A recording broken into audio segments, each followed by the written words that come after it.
Mame kwa homane so na menye adwuma we emra na mene the honorable Peter Nochu eni enkomo the ranking member on Ghana's Education Committee in Parliament. Na mene no eni enkomo. Honorable, if you can hear me, good morning. I'm so much grateful for your time. Yeah, good morning, and how are you doing? I'm doing well. How about you?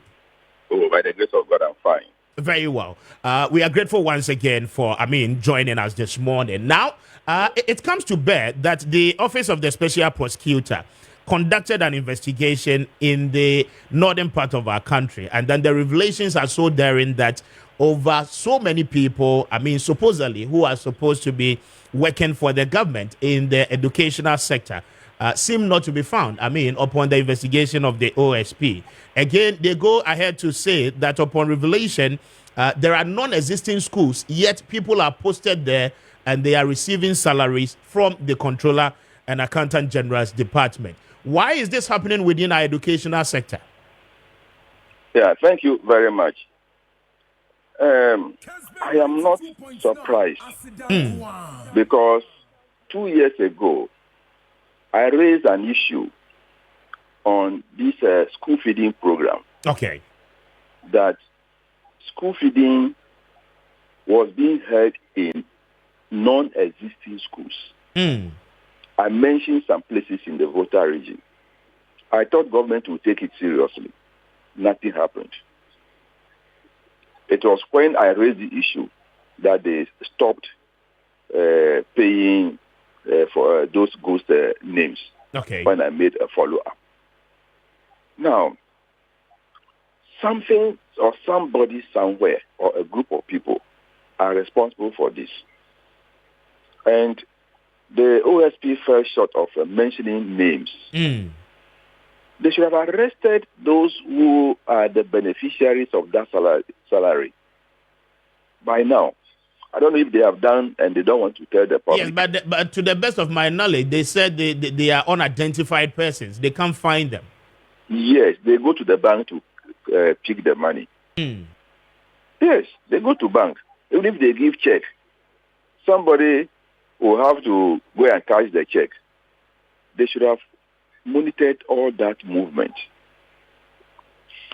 As for ghost workers, we will continue to fight them until we punish people severely. I remember the early days of the revolution.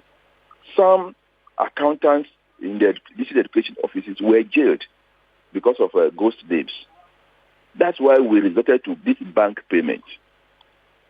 But it is still not helping.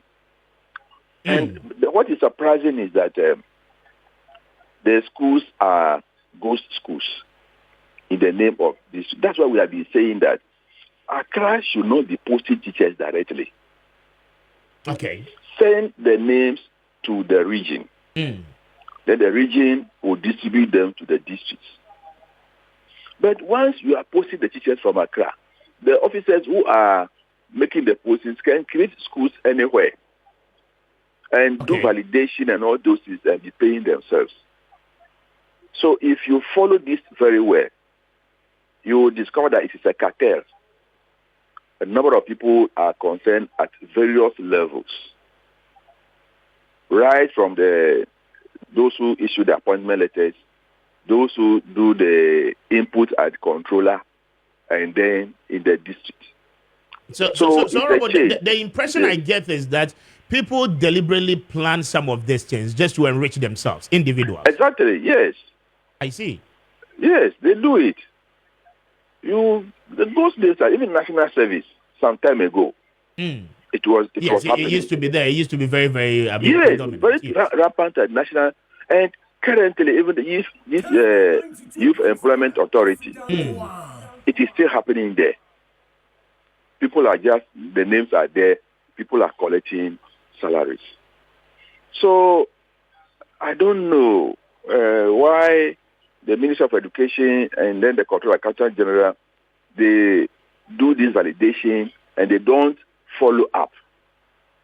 Yes, that is where my worry is, because if you look at the validation processes, you have what we call the manual validation. The schools will have to, submit by the head teachers themselves at the end of the month workers or teachers who are working or who worked within that particular month within their respective institutions, then forward it to their district level, district forwards it to the region before it even gets to Accra. Now, again, we are told that vouchers are equally issued out for people to come in personally and then validate in that manner. Even before, there were biometric verification, procedures in which they initiated, thereby telling people that without you having a Ghana card, there was no way, the processes were going to capture you. So it was compulsory for every teacher within the educational sector, to make sure that he or she had a Ghana card. And then, made sure, GAS has actually captured those particulars of their respective teachers. So upon doing all of this and upon going through all these processes, why do we still allow ourselves for individuals to get the opportunity in creating such messes, within the system for ourselves altogether? Yes, it is because people have been breaking into the system. They are able to know what is happening in the system, and then they connive, and then they do what they want to do. So that's why I say it is not an individual who is doing that. It's a chain. So from one person to another, they are in a cartel. So that is what they do.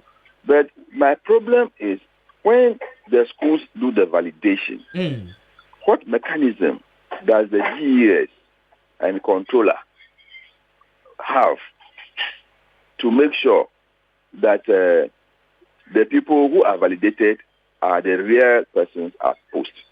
You see, I was telling the GES the other day that you as a Director General, in your office, you should have a mechanism where you click on a particular school and then you know the number of teachers over there. Then you have another one for validation. When the validation is done, but I don't have this school in this district. How come that this number of teachers in this school or in this district, if I have 520 teachers in a particular district, and then this month it is 530, what has happened? You see, so are we saying the DG of the Ghana Education Service, do not have some of these records? They have, but what they have should be more robust. You see, you are in the office, you click, then you know that school A, this is the number of teachers I have in this district. This is the total number for October. Then November, the number shoots up. What has happened? I have 17 schools. Why has the number increased to 18 or 19? Do you see? Then you query the regional director and the district director. Then quickly you'll be able to know what is happening. But where they still want to depend on this manual verification or biometric this thing, that is where the trouble will be. Yes, but even with that, the impression I get is that the problem is not associated with the individual schools. Once the validation is done from that level, the problem arises at the national level. Because, I do not understand the fact where a head teacher, will deliberately input somebody who is not really teaching within his institution as a member of staff, thereby, asking government to pay those people. They do not have the authority in doing some of this. At the school level, they will not be doing that. Do you see it? The teachers or the head teachers will validate, all right. But I'm saying that it is at the headquarters. Okay. Do you see it? Of either the GES, the Minister of Education, or the Controller Accountant General. That is where the thing will happen. No village headmaster will do that. No. I believe they are very honest people. You see? So the thing comes from the top, not at the bottom level. So it must be checked over there. Those who do the posting and all those things, that's why I'm saying that don't post the teachers from Accra. You go and create a school for them. Then they put some names over there. Then they will arrange, they will do the input, everything for them. Then they will start drawing the salary. That is all what is happening. Interesting. Kindly hold on for me, and then let me speak to